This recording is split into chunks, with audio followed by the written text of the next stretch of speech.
સુરતના પુણા વિસ્તારમાં મોપેડના ગોડાઉનમાં આગ લાગતા અફરાતફરીનો માહોલ સર્જાયો હતો। વહેલી સવારે લાગેલી આ આગમાં 19 જેટલા મોપેડ બળીને ખાખ થઈ ગયા હતા।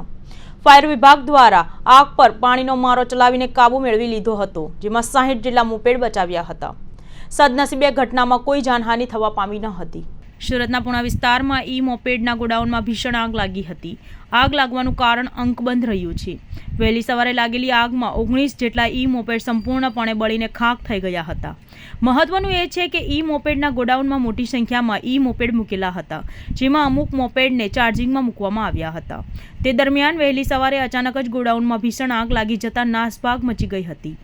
આગ લાગતા તાત્કાલિક ફાયર વિભાગને જાણ કરવામાં આવી હતી, જેથી તાત્કાલિક ઘટનાની ગંભીરતાને લઈને 7 જેટલી ફાયરની ગાડીઓ ઘટના સ્થળે દોડી આવી હતી।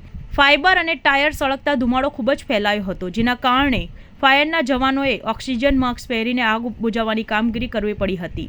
જો કે તાત્કાલિક ઘટનાને પહોંચતા મોટું નુકસાન થતાં અટક્યું હતું। મહત્વનું એ છે કે આ ગોડાઉનની અંદર ખૂબ જ મોટી સંખ્યામાં મોપેડ મૂકેલા હતા।